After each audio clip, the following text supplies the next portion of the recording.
दुनिया में आ गया, सबसे पहले उसको अल्लाह की पहचान कराई जा रही है, रब का नाम सुनाया जा रहा है। अल्लाहु अकबर, अल्लाहु अकबर, अल्लाह बहुत बड़ा है। यही तो है माना। अल्लाह, बोलिए अल्लाह, अल्लाह बहुत बड़ा है। दुनिया में कई लोग ऐसे भी आए, दौलत के ज़ोम में, ताकत के ज़ोम में, इख्तिदार के ज़ोम में उन्होंने कहा हम बड़े।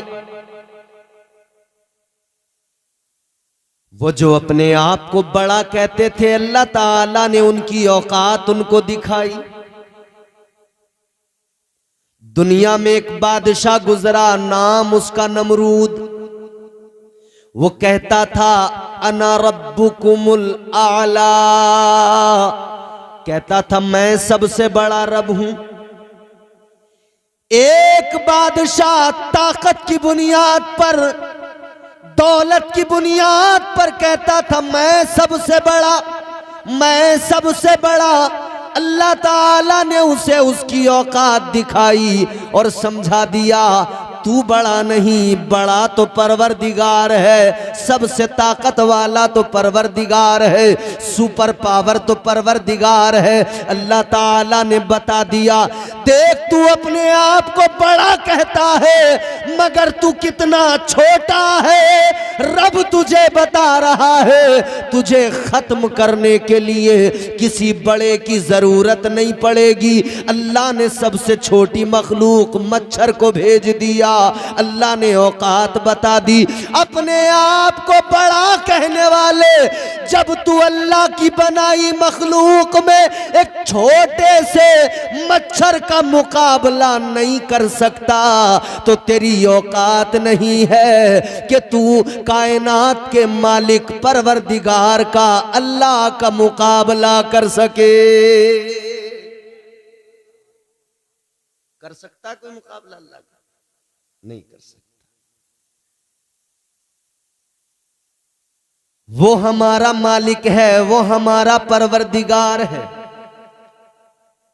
गर्दिश में कहां उसके मुकद्दर का सितारा हो, जिसको मयस्सर तेरी रहमत का सहारा। तन्हा है अकेला है तू, यकता है अहद है, गैरत तेरी करती नहीं शिरकत को गवारा। हक ये है कि तुझ बिन कोई माबूद नहीं है तेरे सिवा कौन मददगार हमारा। तो इंसान अपनी औकात जान ले, क्या औकात है? कुछ भी नहीं। इंसान तो छोड़िए, पूरी कायनात की औकात की बात कीजिए। फरमाया गया अल्लाह ताला की नजर में इस कायनात की औकात एक मच्छर के पर के बराबर भी नहीं है, एक मक्खी के पर के बराबर भी। फरमाया कि अगर अल्लाह ताला की नजर में इस दुनिया की औकात, जिस दुनिया के लिए हम मर रहे हैं, कट रहे हैं, लड़ रहे हैं, झगड़ रहे हैं, बुरा हाल है, अगर अल्लाह ताला की नजर में इस दुनिया की औकात एक मच्छर के पर के बराबर भी होती ना, तो इस दुनिया में सिर्फ और सिर्फ अल्लाह का नाम लेने वाले लोग होते, सिर्फ अल्लाह की इबादत करने वाले लोग होते, कोई नहीं होता उसके अलावा। मगर अल्लाह की नजर में इस कायनात की कोई औकात है कितनी सी? आप अपनी इस दुनिया को, अपने इस प्लेनेट को देखें, कितना सा। मैप में जाकर कभी इसकी हकीकत देखिए। तो सबसे पहले अल्लाह का नाम सुनाया गया, बता दिया गया तू अल्लाह का बंदा है, तुझे दुनिया में परवरदिगार ने भेजा है। जहन करीब कीजिए, गौर से मेरी बात को सुनिए। आप बड़े जी शऊर लोग हैं, आपका गांव नगलिया आकिल मशहूर है, बड़े बड़े खुतबा यहां आते हैं, बयान करते हैं। मैं सबसे छोटा, कुछ बातें काम की बताऊंगा, सुन लेना। अल्लाह ने पैदा किया है। अब एक बात जरा गौर से सुनो, ये महफिली साले सवाब की है। हमारे जनाब नजीर भाई की बहन दुनिया से गई, एक न एक दिन हमें भी जाना। जो दुनिया में आया है उसे दुनिया से जाना जरूर है। क्या भरोसा है जिंदगानी का, आदमी बुलबुला है पानी का। कर ले जो करना है आखिर मौत है, कर ले जो करना है आखिर मौत है। एक दिन मरना है आखिर मौत है। ए दुनिया में आने वाले, तू दुनिया में आ गया, तेरे कान में अजान तो हो गई, मगर याद रखना मिजाज ये भी दिया जा रहा है। अजान होने के बाद में फिर जमात होती है, और जमात और अजान के दरमियान एक थोड़ा सा वक्फा होता है। वो 15 मिनट 20 मिनट का भी हो सकता है, वो आधा घंटे का भी हो सकता है। मिजाज दिया गया, ए दुनिया में आने वाले, अजान के बाद में जिस तरह नमाज के लिए वक्फा होता है, इसी तरह तेरे कान में अजान से लेकर तेरी जमात तक एक थोड़ा सा वक्फा है। उसी का नाम जिंदगी है, उसी का नाम जिंदगी है। इस वक्फे के अंदर जो तुझे करना है कर ले। अजान हो गई मगर तैयार रहना, जमात का वक्त करीब है, वो वक्त दूर नहीं। तू मैयत की शक्ल में एक चारपाई एक मसहरी पे लेटा होगा।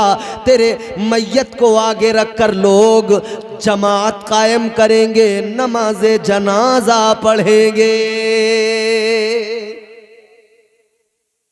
ये वक्फा है छोटा सा।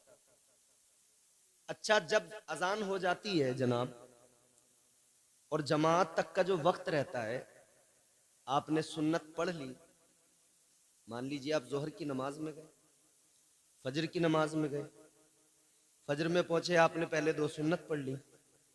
अब 15 मिनट का 20 मिनट का जो वक्फा था, आप उस वक्फे में क्या करते हैं? मस्जिद में बैठकर आप उस वक्फे में क्रिकेट खेलते हैं, वॉलीबॉल खेलते हैं, फुटबॉल खेलते हैं, बैडमिंटन खेलते हैं, क्या करते हैं उतनी देर में? कोई तस्बीह पढ़ने में लगा है, कोई अल्लाह का जिक्र करने में लगा है, कोई कुरान की तिलावत करने में लगा है। अरे कितने बड़े नादान हैं हम। हर रोज मस्जिद में जाकर सबक सीखते हैं कि अजान से लेकर जमात तक जो काम है वो जिक्र व अस्कार का, तिलावत का काम है। मस्जिद में बराबर करते हैं, मगर जिंदगी की अजान से लेकर जिंदगी की जमात जो मौत के साथ होगी, इस वक्फे के अंदर हम जिक्र व अस्कार भूल कर खेल तमाशे नाच गानों में लग जाते हैं। कितनी अजीब बात है। फजर में मस्जिद में जा रहे हैं, तब हमें मालूम है कि अजान से जमात तक करना क्या है, मगर जिंदगी की पहली अजान से और मौत के साथ होने वाली जमात तक इस वक्फे में भी हमें जिक्र ही करना था, इबादतें ही करनी थी, अल्लाह को राजी ही करना था, मगर हमने वो नहीं किया। हम तो खेल तमाशों में लग गए। अलग अलग तरीकों से आदमी अपना दिल बहलाना चाहता है। कोई मोबाइल में अपना घंटों का वक्त बर्बाद करके अपना दिल बहलाना चाहता है और बहलाने की कोशिश कर रहा है। कोई क्रिकेट खेल के अपना दिल बहलाना चाहता है, कोई क्रिकेट में दिल बहला रहा है, कोई लूडो खेल कर अपना दिल बहलाने की कोशिश कर रहा है, कोई बैडमिंटन खेल कर अपना दिल बहलाने की कोशिश कर रहा है, कोई गिल्ली टोल खेल कर अपना दिल बहलाने की कोशिश कर रहा है। दिल बहलाने की कोशिशों में लोग इतना आगे बढ़े कि लोग दिल बहलाने के लिए शराबें पीने लगे, दिल बहलाने के लिए अय्याशियां करने लगे, दिल बहलाने के लिए बदमाशियां करने लगे, दिल बहलाने के लिए चोरी चोरियां करने लगे, दिल बहलाने के लिए बदकारियां करने लगे। याद रखो मेरे अजीजों, बदकारियां करके दिल बहलाने की कोशिश ना करो, शराबें पीकर दिल बहलाने की कोशिश ना करो। दिल बहलाना है तो ऐसे बहलाओ कि दिल इधर भी बहल जाए, और जब कब्र में जाओ कब्र में भी दिल बहल जाए। आखिरत में जब परवाना जन्नत मिले, उधर जन्नत की बहारों को देखकर दिल बहल जाए। इसके लिए शराबों से दूर होना पड़ेगा, बदकारियों से दूर होना पड़ेगा, गीबत चोरी को छोड़ना पड़ेगा, जुल्म सितम को, ज्यादतियों को, हसद को छोड़ना पड़ेगा। दिल बहलाना है तो अल्लाह का जिक्र करो, दिल बहल जाएगा। दिल बहलाना है तो कुरान की तिलावत करो, अल्लाह की कसम दिल बहल जाएगा।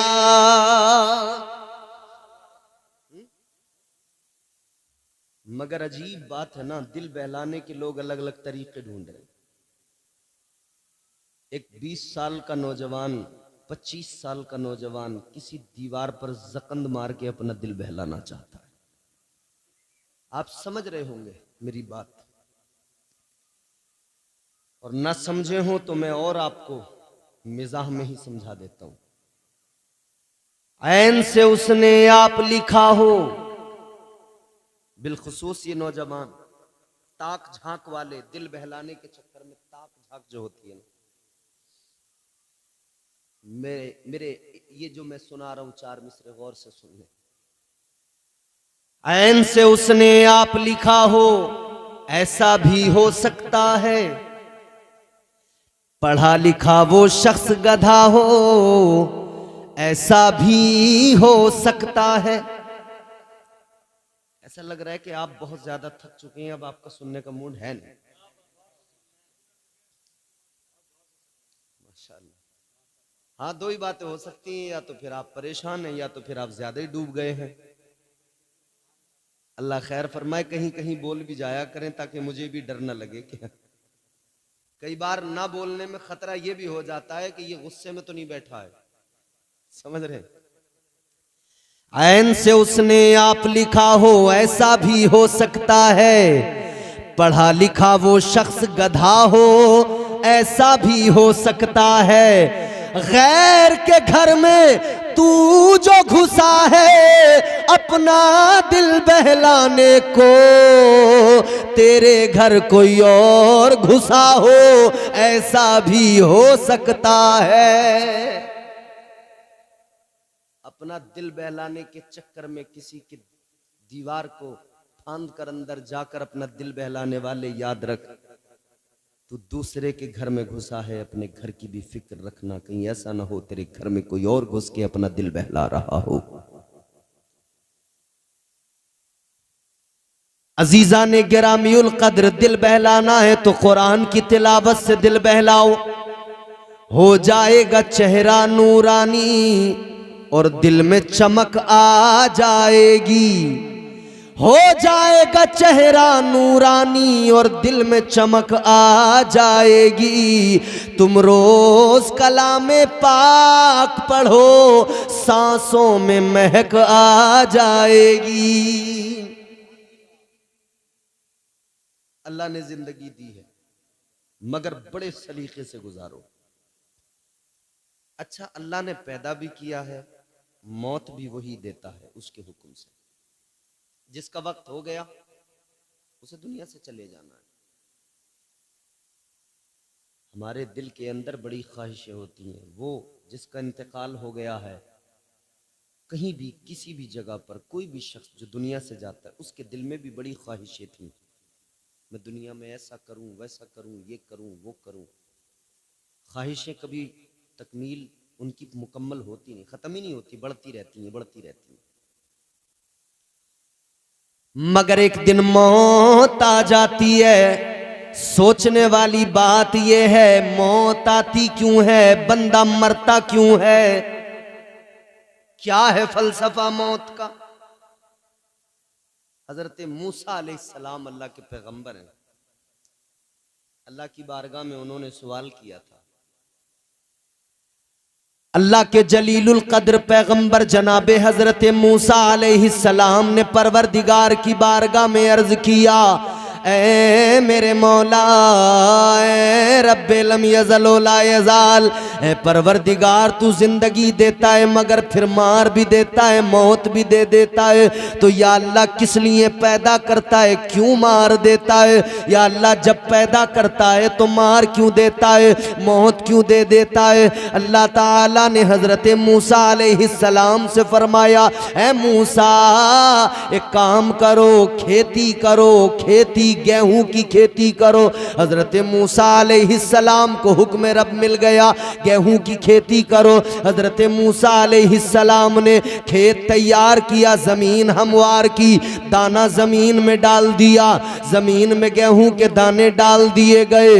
अब उसका ख्याल रख रहे हैं, उस दाने से एक छोटा सा पौधा निकल के आया, वो पौधा धीरे धीरे बड़ा होने लगा। हजरत मूसा अलैहिस्सलाम पानी भी देते हैं, ख्याल भी रखते हैं, वो पौधा धीरे धीरे बड़ा हुआ, लहलहाने लगा, फिर वो हवाओं की सरगम पे नाचने लगा, और बड़ा हुआ, अपने शबाब को पहुंच गया, और बड़ा हुआ, उस पर बालियां आ गई, और बड़े हुए वो पौधे। उन बालियों में फिर क्या हुआ, अल्लाह ने दाना डाल दिया, बालियों के अंदर दाना, एक दाने में एक दरख्त निकला, एक पौधा निकला, लेकिन उस पर अल्लाह ने कई बालियां लगाई, एक एक बाली के अंदर कई कई दाने आए।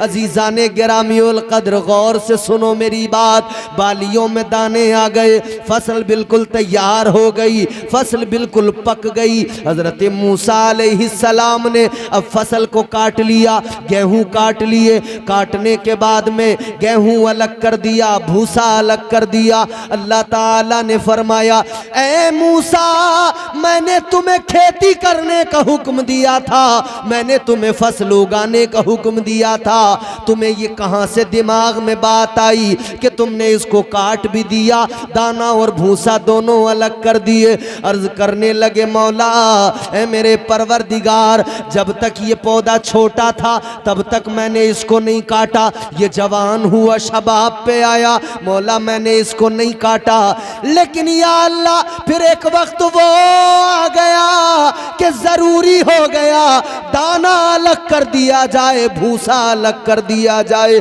ए अल्लाह अगर मैं दाना और भूसा अलग न करता तो फिर नतीजा ये निकलता, अगर मैं फसल न काटता सारी फसल सूख जाती, दाना भी सूख कर खत्म हो जाता, आगे ये अगर बारिश हो जाती तो दाना गलकर सड़ जाता, खराब हो जाता, न भूसा रहता न दाना रहता, सारी फसल खराब हो जाती। अल्लाह ने फरमाया, मूसा ये बताओ, ये सोच, ये इल्म कहां से आया, ये ख्याल कैसे आया, ये फिक्र कहां से मिली? अर्ज करने लगे, मौला तू मेरा मालिक है, तू परवरदिगार है, या अल्लाह ये अक्ल तूने अता फरमाई, सोचने समझने का मादा तूने अता फरमाया।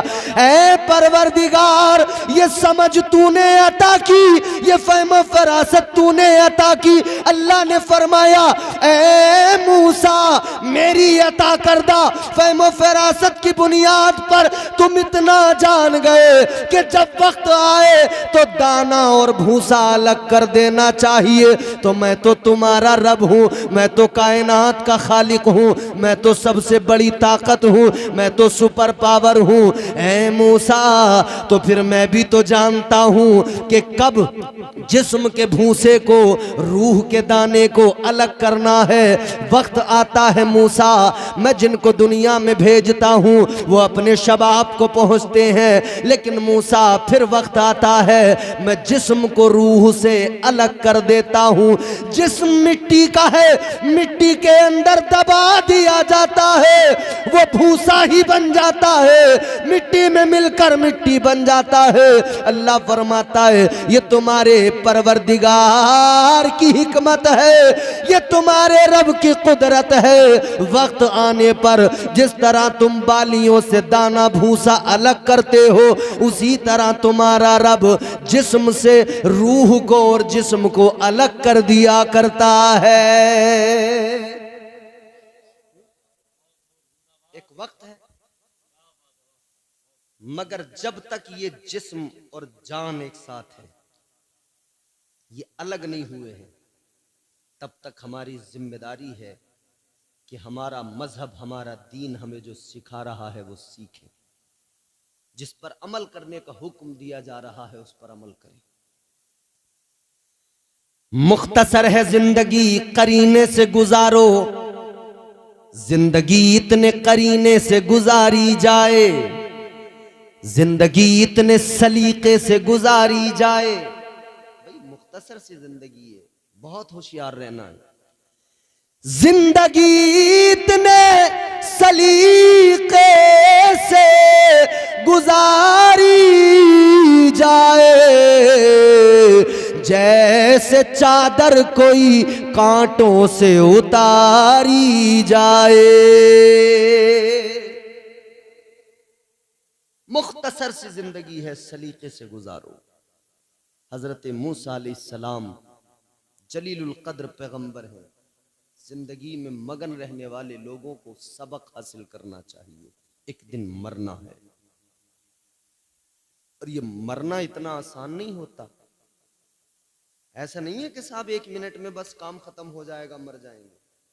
हमारे यहाँ हम बोलते हैं ऐसा कि साहब अभी सांसें चल रही थी, बस पानी हमने जरा सा मुंह में डाला है, एक बार तो 1 चम्मच पानी पी लिया, दोबारा डाला तो पानी न पी सके, इंतकाल हो गया। होता है ना। यानी इंसान देखो ना यार, कितना इतराता है, कितना अकड़ता है, जबकि ये जानता है एक दिन अंजाम यही होगा कि अपने हाथ से पानी भी नहीं पी सकूंगा। एक दिन अंजाम ये होगा कि आज जिस जवानी पे मैं नाश करता हूँ, इतराता हूँ, एक दिन वो होगा अपने पैरों पे सलीके से चल भी नहीं पाऊंगा। फिर मुझे सहारा दे दे कर लोग चलाएंगे, फिर मुझे सहारों की जरूरत पड़ेगी। इतना सब जानकर भी आदमी कितना बड़ा अनजान है। अक्ल है, सोच समझ फिक्र अल्लाह ने समझ दी है, अक्ल दी है, समझने का मादा अता किया है। मगर वो किसी बुजुर्ग ने, किसी अल्लाह वाले ने कहा ना, इंसान अगर अल्लाह की दी हुई अक्ल का सही इस्तेमाल कर ले तो इससे बड़ा दानिश्वर कोई नहीं, और अगर ये बददिमाग बन बैठे तो फिर इससे बड़ा बेवकूफ भी कोई नहीं।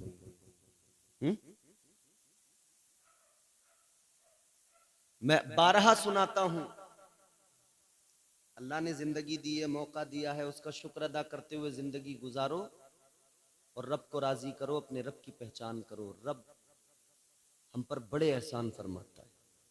बेवकूफ ना बने, अक्लमंद बने। अल्लाह बड़ा प्यार करता है। कितना फरमाया गया, अल्लाह ताला अपने बंदों से 70 माओं से ज्यादा मोहब्बत फरमाता है। कितनी? ए बेटा, अपनी अम्मा से मोहब्बत करते हो? तुम्हारी अम्मा तुमसे ज्यादा तुमसे मोहब्बत करती है। इतनी करती हैं कि तुम उसका हक अदा नहीं कर सकते।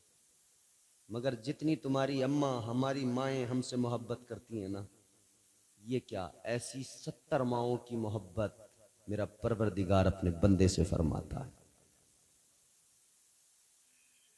एक अल्लाह वाले, एक पीर दरवेश, सच्चे बुजुर्ग, कोई उनकी बारगाह में कोई मुरीद बैठा था, उनका सच्चा मुरीद, सच्चा पीर, सच्चा मुरीद। आजकल तो पीर भी जाली, मुरीद भी जाली। पीर भी एक नंबर का मक्खार, मुरीद उससे बड़ा मक्खार।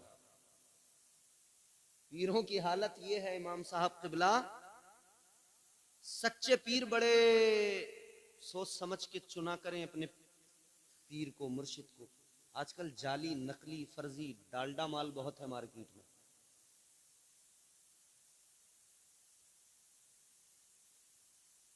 ऐसे ऐसे पीर मिलेंगे कि दिन भर अपना तमाम अच्छा हट्टा कट्टा मोटा ताजा होगा, चलता फिरता रहेगा, खाता पीता रहेगा, और नमाज की बात आएगी तो नमाज एक वक्त की नहीं पड़ेगा। ऐसे पीर जो होते हैं ना, उनकी पीरी पे पैर रखने की जरूरत है। एक पीर मुझे मिला था, बड़ा मोटा ताजा था, जिसने बुलाया था वो हम इमामत करते थे, तो उसने कहा इमाम साहब आपकी दावत है। हम चले गए, मैंने कहा भाई कोई पीर साहब आए हैं। हमने जाके पीर साहब से दुआ सलाम की। पीर मोटा ताजा बेहतरीन हट्टा कट्टा फरबा। मुरीद ने बकरा बनाया और पीर बकरे को ऐसा खा रहा था जैसा बकरा घास को खाता है, समझ रहे हो? पीर ने मियां बकरा उधेड़ दिया, खा पी के बढ़िया बिल्कुल बेहतरीन खा पी के जरा सा टहला।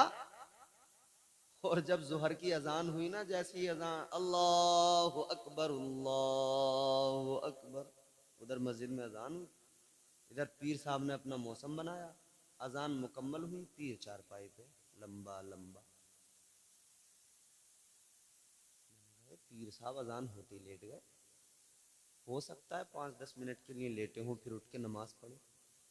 मैंने जो देखा तो पीर लेट के नियत कर रहा है अल्लाह अकबर, चरपाई पे लेट के। हजरत, मैं बोला उसके मुरीद से, मैंने कहा ये क्या चक्कर है? तेरा पीर अच्छा भला मोटा ताजा तंदुरुस्त अभी चल फिर रहा था, दौड़ रहा था, खाना खा के टहल रहा था, अजान होती लंबा लंबा चारपाई पे अल्लाह अकबर। बोले वो पीर साहब से खड़ा नहीं हुआ जाता। अच्छा, मैंने कहा इस कमबख्त से खड़ा नहीं हुआ जाता तो बैठा भी नहीं जाता क्या इससे? अभी तो बैठ के इसने बकरा खाया है। अगर खड़े होने की ताकत जिस्म में बिल्कुल नहीं है, खड़ा नहीं हो सकता, तो लेटने का हुक्म थोड़ी ये बैठ के पढ़। मैंने कहा अभी तो ये टहल रहा था खा के, इसकी टांगें बराबर काम कर रही थी। और मैं कह रहा हूं अगर इसके घोड़े बिल्कुल फेल हो गए, टांगें अगर बिल्कुल खराब हो ही गई, बैठ के तो पढ़ सकता था, बैठ के भी नहीं पढ़ी। लंबा हो गया चारपाई पे, पता लग गया फर्जी है। ऐसे फर्जी बहुत मिलेंगे, खुद को बचाना। जो रोटी यहां खाएंगे, मुर्गे की टांगे यहां खाएंगे और कहेंगे नमाज तो हम काबे में जाके पढ़ते हैं, नमाज तो हम मक्का शरीफ मस्जिद हराम में पढ़ते हैं। बस जैसे ही इतना कहे ना काबे में पढ़ते हैं, बस कह देना कि भाई जब तू नमाज काबे में पढ़ सकता है, नमाज तू अरब में जाके मक्का शरीफ में पढ़ सकता है, तो भाई तुझे यहां से अच्छे खाने के होटल वहीं मिलेंगे, यहां से अच्छे इंतजाम वहीं मिलेंगे। हमने तो हाजियों से सुना है, उम्रा पे जाने वालों से सुना है, वहां कोई भी चला जाए भूखा कभी नहीं मर सकता है। मक्का और मदीना में कभी कोई भूखा नहीं मर सकता है। तो वहां बहुत कुछ मिलता है भाई। जब नमाज वहां पढ़ता है तो आते टाइम खाना भी खा के आया कर। जब नमाज वहां पढ़ता है तो खाना खाने इधर क्यों आता है? तो याद रखें, पीर सच्चा मिलना इस दौर में, पीर सच्चा तलाश करें। पीर सच्चा मिलना इतना आसान नहीं होता। बहरहाल सच्चा पीर था, सच्चा मुरीद था। मुरीद ने कहा, वो पीर ने मुरीद से एक सवाल किया। अल्लाह वाले ने फरमाया एक सवाल है। जी हुजूर, क्या है? कहा जरा ये बताओ, अगर अल्लाह ताला तुम्हारी मां को बरोज़े हश्र, तुम्हारी मां को अल्लाह ताला ये इख्तियार दे दे, ये पावर दे दे कि वो अगर चाहे तो तुम्हें जन्नत में भेज दे, वो अगर चाहे तो तुम्हें दोज़ख में भेज दे, यानी फैसला अगर वो करे तुम्हारा मैदाने महशर में, तो ये बताओ तुम्हारी मां तुम्हें कहां भेजेगी, जन्नत में या दोज़ख में? सवाल। अब ये सवाल अगर मैं आपसे करूं कि अगर कयामत मैदाने महशर में अल्लाह ताला माओं को इख्तियार दे कि वो चाहे तो दोज़ख में भेज दे, वो चाहे तो जन्नत में, तो दिल पे हाथ रख के बताना मां कहां भेजेगी? जोर